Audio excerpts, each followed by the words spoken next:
Welcome night bulletin వార్తలకు స్వాగతం. ముందుగా వార్తల్లోని ముఖ్యాంశాలు. రైతుల గోడౌన్ దాడిపై తీవ్ర ఆగ్రహం వ్యక్తం చేసిన జగన్. గిట్టుబాటు ధర కోసం ఎదురు చూస్తున్న రైతులపై దాడి దారుణమన్న జగన్. బాధిత రైతులకు అండగా ఉంటామని హామీ ఇచ్చిన జగన్. రైతులకు న్యాయ సహాయం అందిస్తామని భరోసా ఇచ్చిన జగన్. చైనా పర్యటనలో షీ జిన్పింగ్ తో ట్రంప్ కీలక భేటీ. అమెరికా చైనా సంబంధాలు బలంగా ఉన్నాయన్న ట్రంప్. ప్రపంచ శాంతికి రెండు దేశాలు కలిసి పనిచేయాలన్న ట్రంప్ షీ సమావేశంపై అంతర్జాతీయ వర్గాల ఆసక్తి.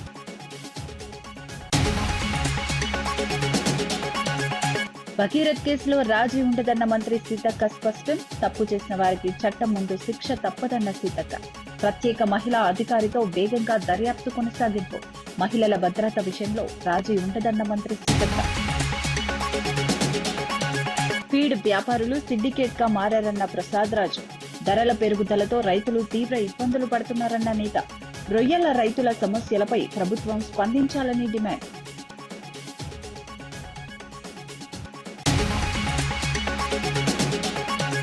పోక్సో నిందితుడి ఆచూకీపై ఆర్ఎస్ ప్రవీణ్ కీలక పిలుపు. భగీరథ్ కనిపిస్తే వెంటనే సమాచారం ఇవ్వాలని విజ్ఞప్తి. చిన్నారుల భద్రత విషయంలో రాజీ ఉండకూడదన్న ప్రవీణ్.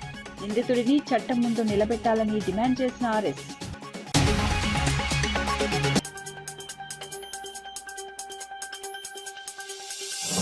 తాడేపల్లిలో వైఎస్ఆర్సీపీ అధినేత వైఎస్ జగన్ ను గుంటూరు జిల్లా మామిళ్లపల్లి రైతులు కలిశారు.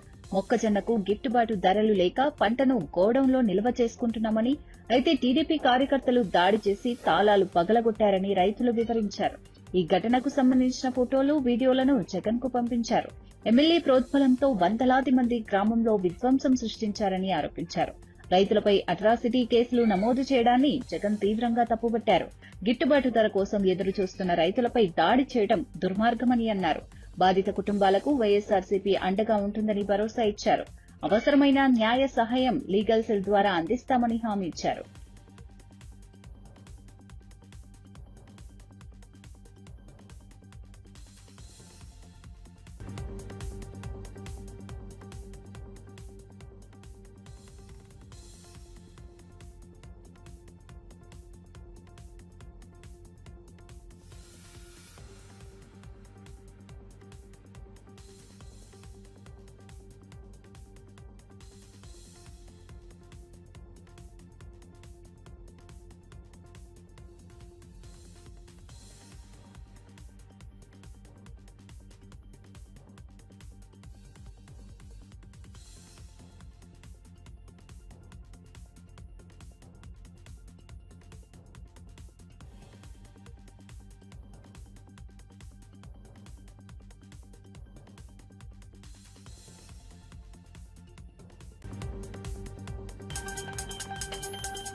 విజయం అంటే మనకు నచ్చిన పనిని మనస్ఫూర్తిగా చేయడమేనని బీఆర్ఎస్ వర్కింగ్ ప్రెసిడెంట్ కేటీఆర్ అన్నారు.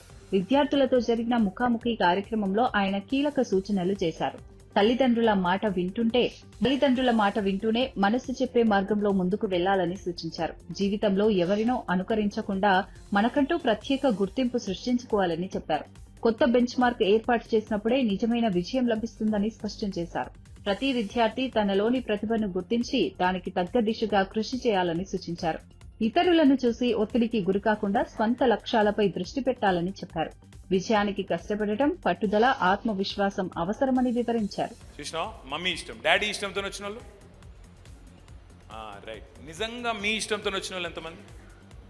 అరే మీరు లేపిన వాళ్ళు లేపుతున్నారు, ఇది అబద్ధం, ఇది ఓకే, నో ప్రాబ్లం. 40% ఉన్నారు.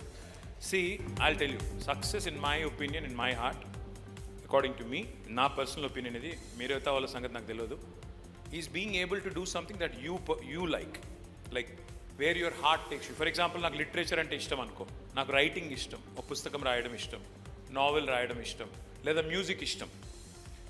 Success is the ability to steer your life in such a way that you will pursue your dreams, you will pursue a career of your dreams. For example, if I want to be a musician, I should be able to pursue it. If I want to be a cricketer, I should be able to pursue it. And see, andaram success kalekpochu. నేను cricketer కావాలనుకుంటుండొచ్చు, నాకు cricket ఆడుతుండొచ్చు, కానీ మన దేశంలో cricketing talent చాలా ఎక్కువ ఉంది కాబట్టి నేను ఒక వైభవ్ సూర్యవంశీ లెక్కనో లేకపోతే యశస్వి జైస్వాల్ లెక్కనో విరాట్ కోహ్లీ లెక్కనో రోహిత్ శర్మ లెక్కనో నేను సక్సెస్ కాలేకపోవచ్చు.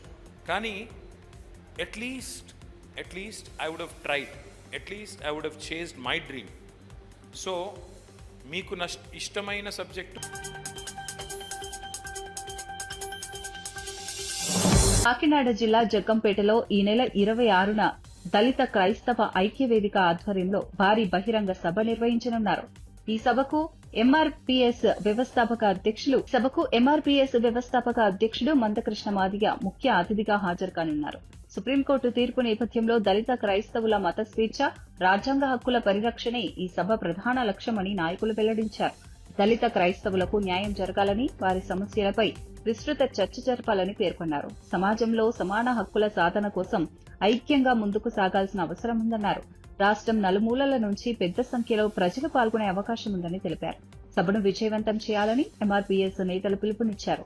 ఈ కార్యక్రమంపై ఇప్పటికే స్థానికంగా ఏర్పాట్లు వేగంగా కొనసాగుతున్నాయి.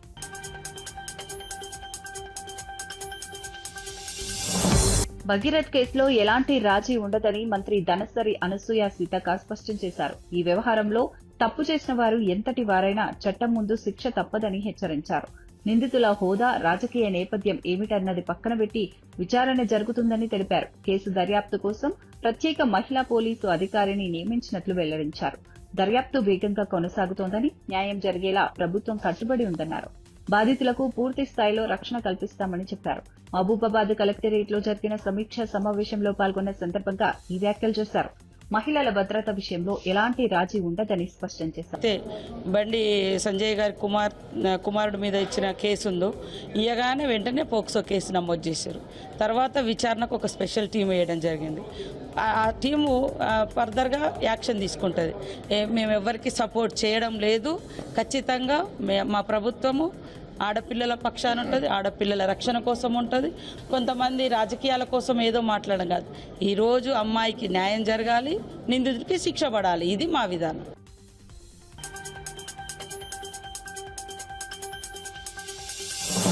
ఆదిలాబాద్ జిల్లాలో సంచలనం సృష్టించిన అనుమానాస్పద మృతి కేసును పోలీసులు ఛేదించారు. శాంతినగర్ కు చెందిన శివన్న హత్య వెనుక సంచలన విషయాలు వెలుగులోకి వచ్చాయి. శివన్న జేబులోని చిల్లర డబ్బు, బీడీలు తరచూ మాయమవుతున్నాయని అనుమానించినట్లు పోలీసులు తెలిపారు.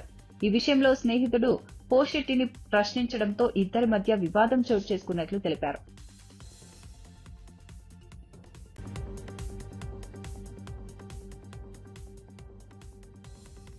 ఐరన్ సామాన్లు ఏరుకొని కూడా అవి అమ్మి జీవిస్తారు. అయితే ఇంతకుముందు ఈ అక్యూర్ వద్ద నుంచి మృతుడు కొన్ని బీడీలు, తర్వాత డబ్బులు తీసిండని చెప్పి ఒక అనుమానంతో, నువ్వేనా డబ్బులు తీసినావు అని చెప్పి అనుమానంతో అతన్ని అడగడం.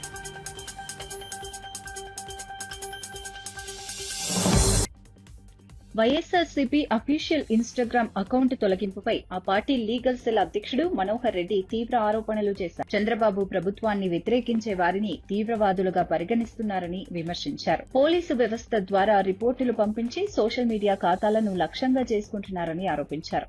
అమరావతి అవినీతి అంశాలు, ప్రభుత్వ వైఫల్యాలు, పత్రికల్లో వచ్చిన వార్తలను పోస్ట్ చేసినందుకే ఈ చర్యలు తీసుకున్నారని అన్నారు. అసభ్యకర పోస్టులు లేకపోయినా అకౌంట్ తొలగించడం ప్రజాస్వామ్యానికి ప్రమాదకరమని పేర్కొన్నారు.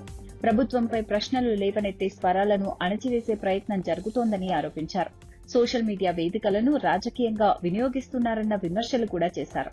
ప్రజల అభిప్రాయాలను అణచివేయడం వల్ల ప్రజాస్వామ్య వ్యవస్థకు నష్టం కలుగుతుందని అన్నారు. ఈ వ్యాఖ్యలు రాజకీయ వర్గాల్లో చర్చకు దారితీస్తున్నాయి. ఈ అంశంపై అధికార పార్టీ నుంచి ఎలాంటి స్పందన వస్తుందన్నది ఆసక్తికరంగా మారింది. ఏదైనా ఉందా?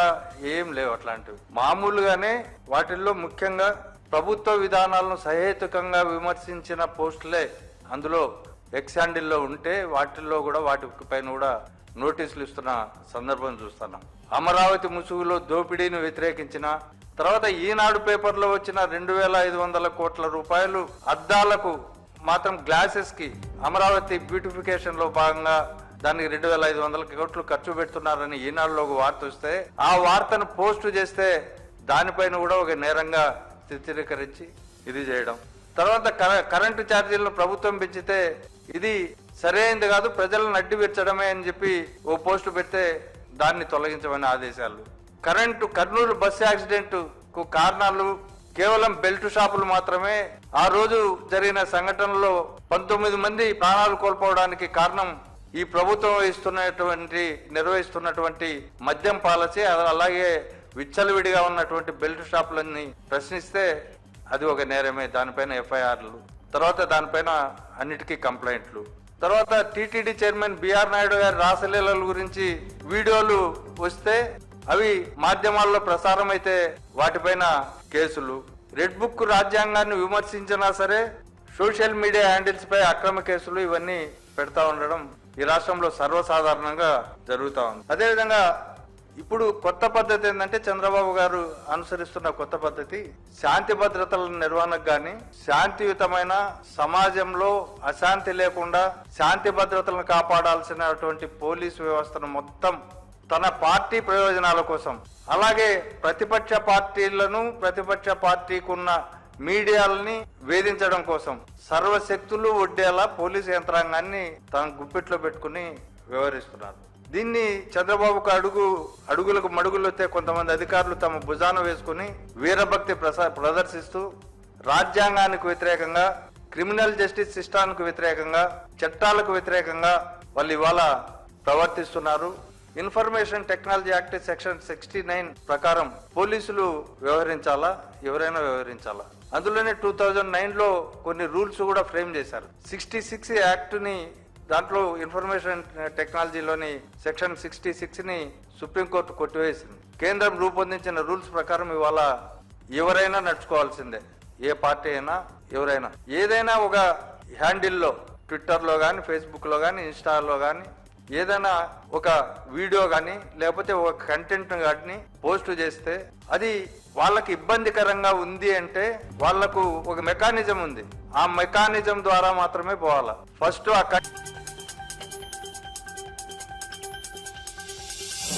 పోక్సో కేసులో నిందితుడిగా ఉన్న బండి సాయి భగీరథ ఆచూకీపై TRS general secretary RS Praveen Kumar కీలక విజ్ఞప్తి చేశారు.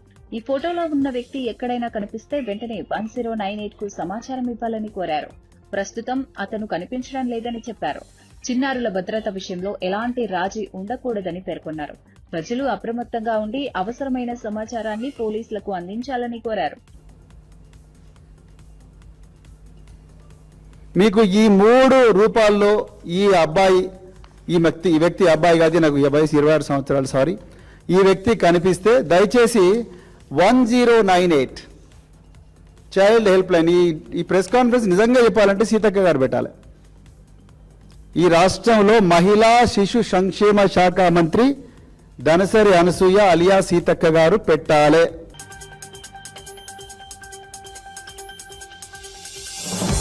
పోక్సో కేసులో బండి భగీరథ్ దాఖలు చేసిన ముందస్తు బెయిల్ పిటిషన్పై విచారణ వారం రోజులకు వాయిదా పడింది. తనపై నమోదైన కేసును కొట్టివేయాలని, అరెస్టు నుంచి రక్షణ కల్పించాలని ఆయన పిటిషన్లో కోరారు. మధ్యంతర బెయిల్ ఇవ్వాలని ఆయన తరపు న్యాయవాది కోర్టులో వాదనలు వినిపించారు. బెయిల్ పిటిషన్పై విచారణ పూర్తయ్యే వరకు అరెస్టు చేయొద్దని కోర్టు ఆదేశాలు జారీ చేసింది. మధ్యంతర బెయిల్ అంశంపై మరింత విచారణ అవసరమని భావించి విచారణను వాయిదా వేసింది. ఈ కేసు రాష్ట్ర వ్యాప్తంగా చర్చనీయాంశంగా మారింది. రాజకీయ పార్టీలు కూడా ఈ వ్యవహారంపై స్పందిస్తున్నాయి. న్యాయపరమైన అంశాలు, ఆరోపణల తీవ్రతపై వాదనలు కొనసాగుతున్నాయి. సహాయ సహకారాలు ఇవ్వడానికి వెళ్తే అతను అరెస్ట్ చేసే ప్రమాదం ఉంది. ఎందుకంటే మనకు తెలుసు రీసెంట్గా 8th రోజు ఏదైతే మనం ఇది యాక్చువల్లీ మ్యాటర్ సబ్జుడిస్లో ఉంది, ఎక్కువ మాట్లాడకూడదు, బట్ నేను క్లుప్తంగా చెప్పడానికి ట్రై చేస్తాను.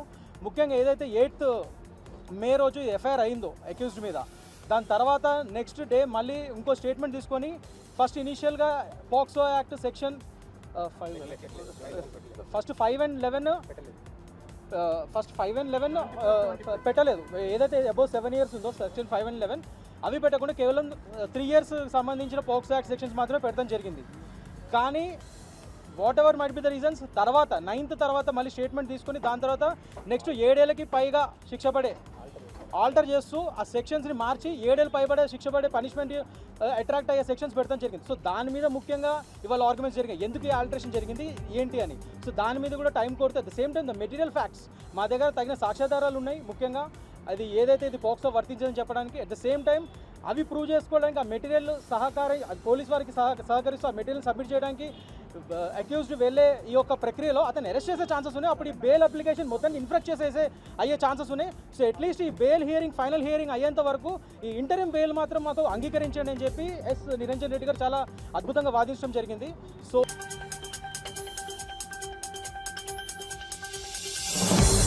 హైదరాబాద్ పంజాగుట్టలో బీఆర్ఎస్ కార్యకర్తలు నిరసన కార్యక్రమం చేపట్టారు. మైనర్ బాలికపై అత్యాచారం ఆరోపణలు ఎదుర్కొంటున్న బండి భగీరథ్ ను వెంటనే అరెస్ట్ చేయాలని వారు డిమాండ్ చేశారు.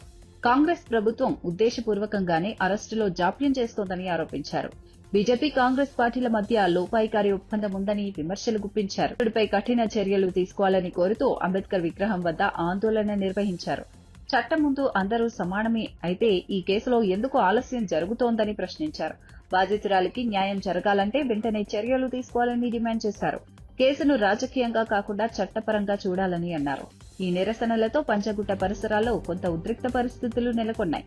ఈ వ్యవహారం తెలంగాణ రాజకీయాల్లో మరింత చర్చకు దారితీస్తోంది.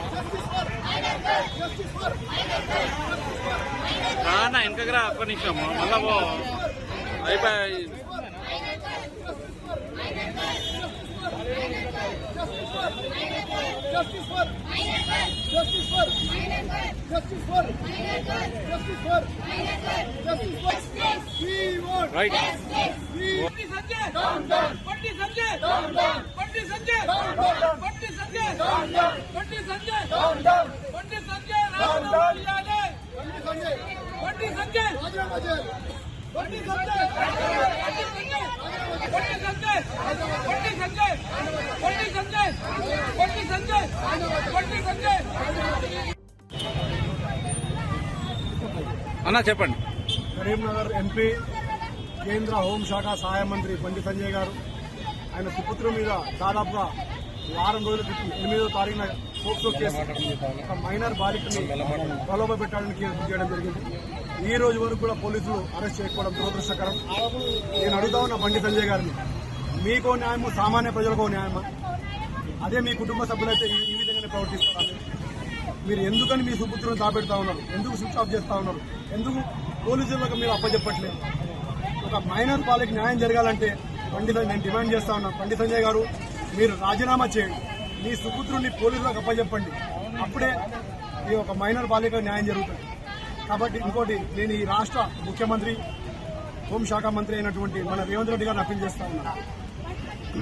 మీరు మీ బాధ్యత ఒక రాష్ట్ర ప్రజలు మీ బిడ్డలాగా భావించి ఒక మైనర్ బాలికలకు అన్యాయం జరిగినప్పుడు మీరు యాక్షన్ తీసుకోవాల్సింది పోయి ఈరోజు బండి సంజయ్ గారిని పుత్రుని తప్పిస్తా ఉన్నారు. కాబట్టి ఒకసారి మీరు ఆలోచించుకోవాల్సింది కోరుతా ఉన్నాం. గతంలో కూడా మా బీఆర్ఎస్ వర్కింగ్ ప్రెసిడెంట్ కేటీఆర్ గారు చెప్పడం జరిగింది, కాంగ్రెస్ బీజేపీ ఫెవికాల్ బంధం లాంటిది, టైం వచ్చినప్పుడు పెట్టబడుతుంది. ఈరోజు రేవంత్ రెడ్డి గారు బండి సంజయ్ గారు కలిసి ఈ యొక్క మైనర్ బాలిక పోక్సో కేసుని నీరు గారుస్తా ఉన్నారు. కాబట్టి ఈ యొక్క కేసుని న్యాయం జరగాలంటే బండి సంజయ్ గారు రాజీనామా చేసి వాళ్ళ సుపుత్రుని పోలీసులకు అప్పచెప్పినట్టయితే ఈ యొక్క కేసు మైనర్ బాలిక న్యాయం జరుగుతుందని చెప్తాను. ఇప్పటికీ 5 రోజులు జరిగిపోయినా ఇప్పుడు అరెస్ట్ రాజకీయ తెలియలేదు. అంటే ప్రభుత్వ వైఫల్యమా, పోలీసుల నిఘా వైఫల్యమా? ఇది కావాలనే వాళ్ళు తప్పిస్తా ఉన్నారు, ఎందుకంటే అరెస్ట్ చేయలేదు. ఇది ఇంకోటి, మన రాష్ట్ర ఇద్దరు మంత్రులు సీతక్క గీతక్క కొండా సూర్యకక్క, ఈ ఇద్దరు కూడా ఇప్పటివరకు కూడా ఒక మైనర్ బాలికకు ఈ పోక్సో కేసు చట్టం కింద కేసు బుక్ అయితే ఇప్పటివరకు స్పందించకపోవడం దురదృష్టకరం. అదే మీ కుటుంబ సభ్యులైతే మీరు ఈ విధంగానే ఉంటారా? ఒకసారి ఆలోచించాల్సింది.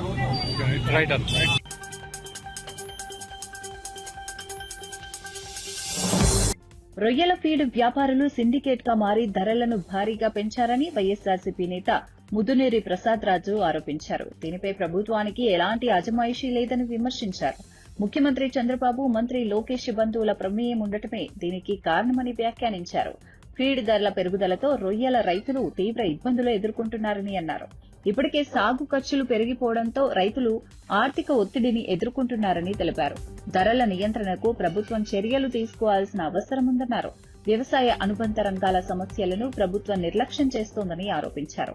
ఫీడ్ వ్యాపారులపై పర్యవేక్షణ లేకపోవడం వల్ల రైతులు నష్టపోతున్నారని చెప్పారు. ఈ అంశం ఇప్పుడు రాజకీయంగా చర్చనీయాంశంగా మారింది. రైతులు ఏమైపోయినా ఈ ప్రభుత్వానికి పట్టడం లేదు. గతంలో మరి ఎక్కడా కూడా 5 సంవత్సరాల్లో ఫీడ్ కానీ సీడ్ కానీ ఇబ్బంది లేకుండా పెంచకుండా చూసినటువంటి జగన్మోహన్ ప్రభుత్వంలో ఈ రోజున మీరు ఈ రెండు సంవత్సరాల్లోనే ఫీడ్ రేటు ఇంత దారుణంగా పెంచడం ఎంతవరకు సబబు? 25,000 రూపాయలు టన్నుకి మాకు భారం అవుతూ ఉంది, మాకు పర్మిషన్ ఇవ్వండి అని లెటర్ పెట్టడం జరిగింది. వాస్తవంగా ఫీడ్ యాజమాన్యానికి మేము ఒకటే కోరుతా ఉన్నాం. ఇవాళ ఫీడ్ సోయా కానీ మెయిన్గా ముడి సరుకులు, మీరు ఫీడ్ తయారు చేసేటువంటి ముడి సరుకులు 2024లో ఎలా ఉన్నాయో ఇప్పుడు 26లో అలాగే ఉన్నాయి. ఇంకా కొన్ని తగ్గినాయి. ఆ రోజు ఇంకా కొన్ని సంవత్సరాల్లో సోయా 80 రూపాయలు ఉంటే ఇప్పుడు 50 రూపాయలు. ఫిష్ మీల్ గతంలో కన్నా ఇప్పుడు తగ్గింది. ఏవైతే ఫీడ్ యాజమాన్యాలు ఉన్నాయో గతంలో కంటే ఇప్పుడు బాగా పెద్దవాళ్ళు అయ్యారు. ఈ కూటమి ప్రభుత్వం బంధుత్వం ఉంది. మీరు ఇంటర్నేషనల్ ఎక్స్పోర్ట్స్ తీసుకున్నారు. మీరు ఎక్స్పోర్టర్స్కి ఇంటర్నేషనల్ మార్కెట్లో ఇతర దేశాలకు ఫీడ్ వెళ్ళాలంటే క్వాలిటీ లేకపోతే ఆ ఫీడ్ తీసుకోరు. కొన్ని నారమ్స్ ప్రకారం ఫీడ్ సప్లై చేయాలి. ఈ నారమ్స్ చూపిస్తూ ఉన్నారు, ఇక్కడ రైతులకి ఇది వంక చెప్తూ ఉన్నారు. కానీ డొమెస్టిక్ మార్కెట్లో ఇచ్చేటువంటి ఫీడు మీరు తక్కువ ధరకు కొంటూ ఉన్నారు, తక్కువకి ఇస్తూ ఉన్నారు. మీరు ఇంటర్నేషనల్ మార్కెట్ రేట్లు చూపించి ఇక్కడ రైతుల మీద భారం వేసే విధంగా చర్యలు తీసుకోవడం ఎంతవరకు సమంజసం? ఈ రోజు ఈ ఫీడ్ యాజమాన్యాలు పెంచినటువంటి బడ్జెట్ సంవత్సరానికి రొయ్యల రైతుల మీద 1,300 కోట్ల రూపాయలు భారం పడతాం.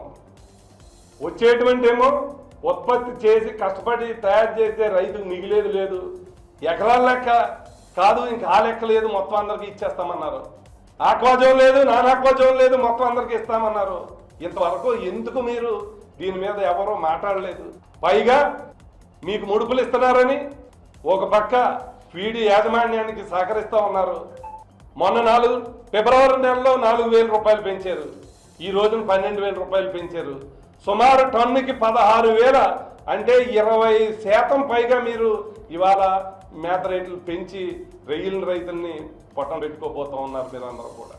దీన్ని వైఎస్ఆర్ పార్టీ తరఫున పూర్తి స్థాయిలో ఖండిస్తా ఉన్నాం. ఏదైతే జగన్మోహన్ రెడ్డి గారు ఏర్పాటు చేసినటువంటి ఆక్వా డెవలప్మెంట్ అథారిటీ ఉందో, ఒక మంచి ఉద్దేశంతో ఏర్పాటు చేశాం. ఎందుకు మీరు అథారిటీ కన్సర్న్లో లేకుండా, ప్రభుత్వం ఒక అజమాయిషీ లేకుండా ఎందుకు చేస్తా ఉంది? కరీంనగర్ లో సంచలనం రేపిన నగల దుకాణం దోపిడీ కేసును పోలీసులు ఛేదించారు. ఈ కేసులో 3 నిందితులను అరెస్ట్ చేసినట్లు పోలీస్ కమిషనర్ వెల్లడించారు. నిందితులు మొత్తం 161 తులాల బంగారం చోరీ చేసినట్లు గుర్తించారు. ప్రధాన నిందితుడు సుబోధ్ సింగ్ బీహార్, బెంగాల్, జార్ఖండ్ రాష్ట్రాల్లో పలు దొంగతనాలకు పాల్పడినట్లు విచారణలో బయటపడింది. దొంగలించిన బంగారం వ్యాపారితో పాటు నిందితులను అదుపులోకి తీసుకున్నారు. రాష్ట్రాల మధ్య సంచరిస్తూ నేరాలకు పాల్పడిన ముఠాగా పోలీసులు గుర్తించారు. ఈ కేసు ఛేదనలో పోలీసులు కీలక పురోగతి సాధించినట్లు తెలిపారు. సాంకేతిక ఆధారాలు, ప్రత్యేక దర్యాప్తు బృందం సహకారంతో కేసు పరిష్కారమైందన్నారు. ఈ ఘటన జిల్లాలో సంచలనంగా మారింది. అతనికి అరెస్ట్ చేయడం జరిగింది. అంటే ఇంటర్వ్యూషన్ లో మెయిన్ ఈ గ్యాంగ్ గురించి ఇన్ఫర్మేషన్ తెలిసింది. ఫస్ట్ ఈ చాలా పెద్ద గ్యాంగ్, వెరీ ప్రొఫెషనల్ గ్యాంగ్ ఇది. I not say gang also, it's a criminal enterprise. ఒక గ్యాంగ్స్టర్ ఉన్నారు సుబోధ్ సింగ్, ఆయన పేరు Subodh Singh. Currently still recently he was in Beur jail Patna, కానీ రీసెంట్ గా పూర్ణియా జైల్ బిహార్ లో షిఫ్ట్ అయ్యారు. So he is the master mind and gang leader of this gang. అతనే conspire చేస్తారు. అతని కాన్స్పైరసీ అండ్ సూపర్విజన్ లో ఈ మొత్తం ప్లాన్ చేయడం జరిగింది. కరీంనగర్ డకాటీ చేసిన ముందు కూడా ఎట్లా వెళ్ళాలి, ఎట్లా పాడిపోయాలి, మొత్తం వాళ్ళు కూడా ప్లానింగ్ చేసుకున్నారు.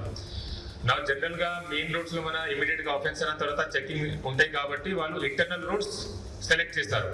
ఆ ఇంటర్నల్ రోడ్ కూడా ముందే రెక్కి చేసుకొని అక్కడ ఉన్న జియో ట్యాగ్ పాయింట్ మార్క్ చేసి మ్యాప్ లో, ఆఫ్లైన్ మ్యాప్ లో డౌన్లోడ్ చేసి వాళ్ళు మొబైల్లో పెట్టుకున్నారు. ఈ ఆఫెన్స్ కోసం వాడిన మొబైల్ సిమ్ కూడా సెపరేట్ గా వాళ్ళకి ఒక పర్సన్ సప్లై చేస్తారు. సుబోధ్ సింగ్ గ్యాంగ్ బీహార్ స్టేట్ లో మేజర్ గా చాలా ఆఫెన్స్ జరిగింది. West Bengal, Jharkhand, Maharashtra, Gujarat, Uttarakhand, mainly 7-8 states లో జరిగింది. మోర్ దెన్ 42 కేసెస్ ఉన్నాయి. తెలంగాణలో ఫస్ట్ టైం జరిగింది. ఈ టైప్ ఆఫ్ డకాటీ తెలంగాణ జరగలేదు. కానీ still our officers rose to the occasion and were able to identify and apprehend some of the accused. This person name Subodh Singh is also known as golden thief. ఎందుకంటే అతనికి main modus operandi targeting bank where gold deposits are there. Manapuram gold untai, bank untai, tarvata gold jewelry shop. They came to Telangana around 2 months ago to commit this dakati. ఆ తర్వాత before that they purchased SIM card from one person called Mehtab Khan. He has also been arrested by giving 10,000 rupees each. Then they roamed around Khambam town lo, Peddapalli, Siddipet, Karimnagar town lo, and they did recce of ikkada unna jewelry shops and banks. Finally they targeted this.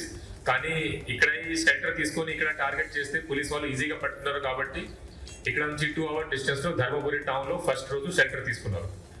Weapons ఎట్లా వచ్చింది వాళ్ళ దగ్గర? దీంటి ఇంటర్రోగేషన్ లో మేము చూస్తే దీనికి separate team ఉంటాయి. Second రోజు చంద్రపూర్ డిస్ట్రిక్ట్ లో, మన తెలంగాణ మహారాష్ట్ర బార్డర్ లో చంద్రపూర్ డిస్ట్రిక్ట్ లో వాళ్ళకి ఈ టీం మెంబర్స్ కి కమ్యూనికేషన్ వచ్చింది. అక్కడ ఒక వేరే టీం వాళ్ళు అక్కడ వచ్చి పిస్టల్స్ హ్యాండ్ ఓవర్ చేస్తారు సెకండ్ టీమ్ తో. ఆ సెకండ్ టీమ్ కలిసిన తర్వాత వాళ్ళు pistols 6 pistols and 12 magazines total 60 rounds hand over చేశారు టు కమిట్ ద ఆఫెన్స్. ఈ వెపన్ సెకండ్ రోజు ధర్మపురి లాడ్జ్ కి తీసుకెళ్ళొచ్చారు. మళ్ళీ third day morning early morning 6 o'clock అక్కడ నుంచి స్టార్ట్ అయ్యి ఇక్కడ కరీంనగర్కి వచ్చారు. ఆఫెన్స్ చేసుకొని సేమ్ రేట్ లో వెళ్ళిపోయారు. అక్కడ వెళ్ళిన తర్వాత ధర్మపురి దగ్గర వీరు 2 బైక్స్ వాడారు. ఒకటి పల్సర్ బైక్, ఒకటి white Apache bike. Pulsar bike లో 3 ఉన్నారు. అక్కడ బైక్ వదిలి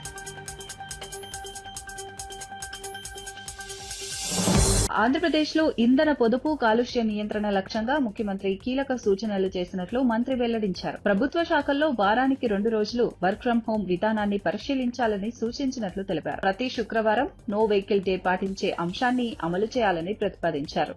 మంత్రులు, అధికారులు వీలైనంత వరకు సైకిళ్లు లేదా పాదయాత్ర ద్వారా ప్రజల్లోకి వెళ్లాలని సూచనలు చేసినట్లు చెప్పారు. ఇకపై కొత్తగా కొనుగోలు చేసే ప్రభుత్వ వాహనాలన్నీ ఎలక్ట్రిక్ వాహనాలే ఉండాలని స్పష్టం చేసినట్లు వెల్లడించారు. కాలుష్య నియంత్రణలో ప్రభుత్వ శాఖలు ముందుండాలని సూచించారు.